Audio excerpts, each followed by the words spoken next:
Hello everybody, it's Cooking and Cruising. How are we all doing? Right, okay, so today I'm going to do some cooking. I'm doing my favourite thing in the world. I'm doing pork chops. The best things in the whole wide world. With that, I'm just going to do simple mash and peas. So, I'll show you what I do. Okay, so first thing I'm going to do, I'm going to just chop some spuds up and do some mash. Right, when I buy potatoes, I always buy the red ones. These are a bit like those branded ones, Albert Bartlett's, but these are like just a Superstore own brand, just as good. Best ones to use for mashed potato.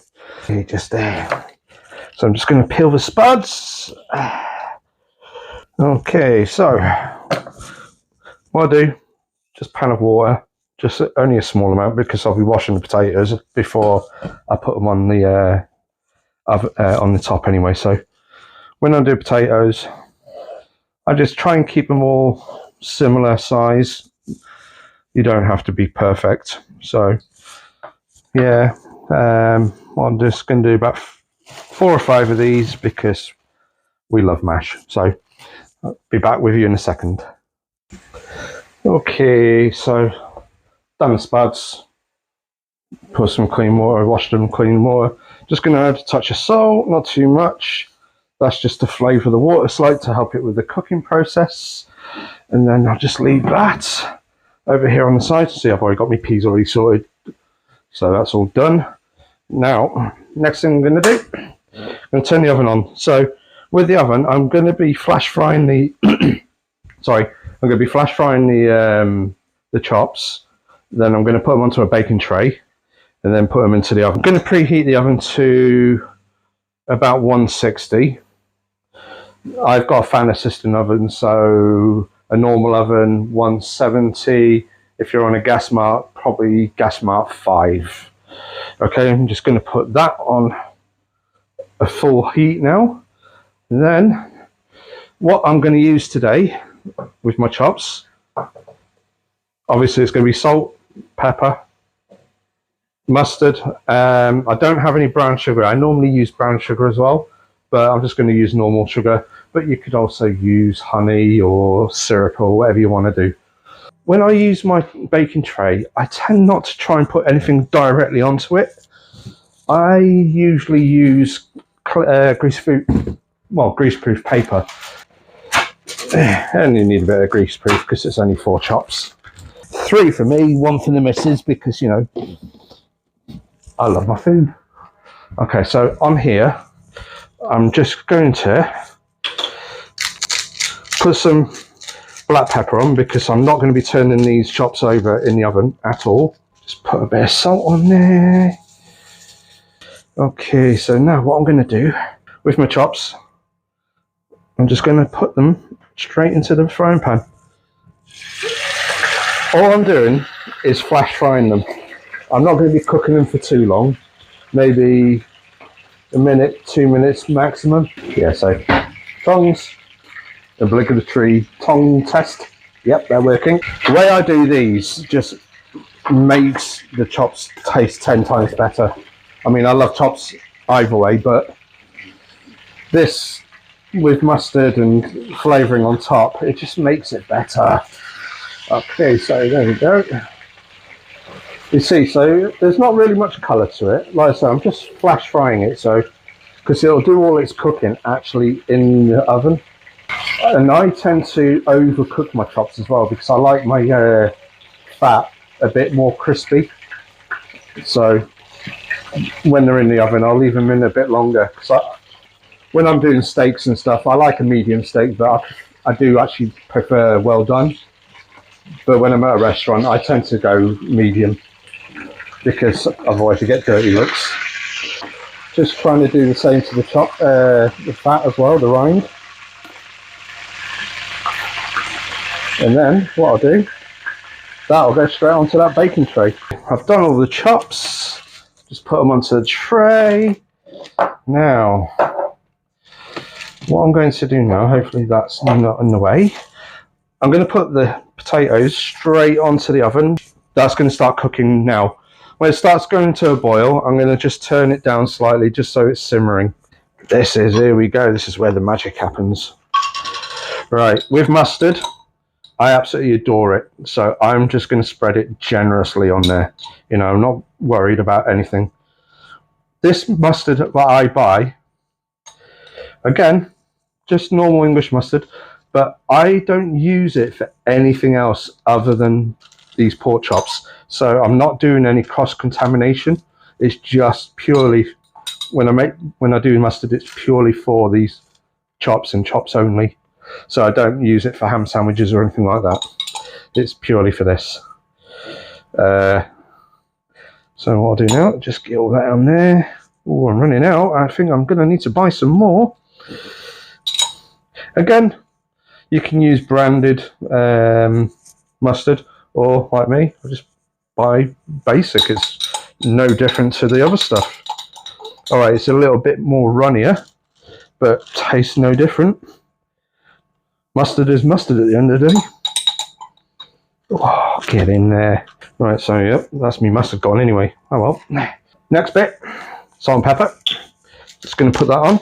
Like I said, when this goes in the oven, it's actually not getting turned over. I'm not touching it, which is why I put the salt and pepper on at the bottom of the base of the pan as well, tray. Okay, and a bit of salt. Not too much because it's salty enough as it is. Okay, and then, as I said before, if you've got brown sugar, light brown or demerara or dark brown, doesn't really matter which one you use. That just sweetens it up slightly. So what I'll do is just sprinkle some all over that, and that at the end of it, when it's cooked, will crystallize and give it a bit of crunch as well. So yeah, and then what I'll do now is put those straight in the oven. Like I said, 160. That's only if you've got a fan oven. Right, okay. And then they're going to cook nicely. And then, actually, what I'm going to do, I'm just going to turn it up slightly because like I said, I do like mine slightly overcooked. Right, so that's in. With my peas, all I'm going to do is put it on a 2 on a low heat. And by the time the potatoes are cooked and those are cooked, the peas they'll be cooked, but they won't be overcooked. I'm going to put this on for about half an hour. So I've got that time set, so I'm just going to leave that now. So yeah, and there you go.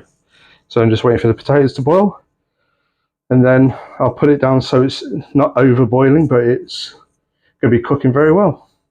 What I'm going to do, I'm just going to check the potatoes to make sure that they're cooked. All you're doing is you find the biggest one you can find and stab it. There should be no resistance at all, really. That's actually near enough done. See how it's just sliding off my knife straight away? So those potatoes are practically done now. Peas, I'm going to turn up to number 3, and then that'll just hopefully cook those out. I'm just going to check the chops now, see how they're looking. Oh, they're looking good. Oh, a bit steam. Now they're almost done. The skin just needs to brown off a bit now. So yeah, what I'm going to do now, I'm actually going to just turn it up to 180. Remember, fan assisted oven. So for normal people, maybe 200 on a non-fan oven. Gas mark 6. If you can, get one of these sieves. Fantastic bit of equipment. I use that for everything. I've got finer sieves as well, you know, for like washing my rice and stuff, because otherwise the rice gets stuck in these holes, and I don't really like that. So I use another sieve. But actually, I use that sieve once I've actually cooked the rice when I do certain ways. With mashed potato, if you're just bored of the same mash, I mean, when I do it, I do butter and milk. I mean, if you want to do it proper and nice and posh, use cream, single cream. However, what I do use is nutmeg, if I could find any. I have got nutmeg somewhere. If you add a tiny amount of nutmeg to your mashed potato, honestly, it transforms it. It's such an amazing flavour. I do recommend it anytime. When I do my mash as well, I actually mash it straight in the pan. So I'll drain it first and then I'll put the potatoes back in there. It just saves on washing up as well. What I'm going to do, I'm just going to mash it like this first. I always do this first, just slightly. And then what I'm going to do, just going to add some salt again. Not too much, maybe 1/4 teaspoon. And then I'm just going to get some white pepper. Some white pepper in there. Okay. And then what I'm going to do, add the milk and the butter. And the reason why I've smashed it now is because you'll see why, because it'll make it a bit easier. Just a couple of knobs of butter. This is a tablespoon. I won't need any more than that. And I'll just mash that in. And then what I'm going to do, I'm going to add milk or cream, whichever you wish. I'm not putting too much in because I don't want to make it all rubbish. You'll see, you don't want it so it looks like that at the end of it. So now that is actually the perfect amount of milk. Not too much, so it's still nice and fluffy. Otherwise it'll get all very starchy and you don't want that. So you see that? You can, nice and fluffy. And there we go. And that's going to taste amazing. Like I said, if you want, add a bit of nutmeg in there. Honestly, you won't regret it. Don't put too much in. Right, okay, so the chops are done. Now look at that. Oh, heaven. So what I'll do, I'll plate those up. And then that'll be the end result. Okay, so chops. Get some mash on the go.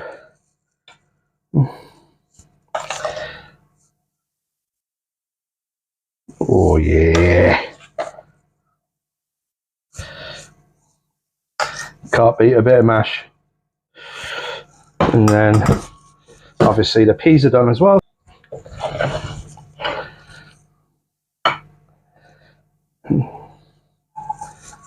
There we go, look at that.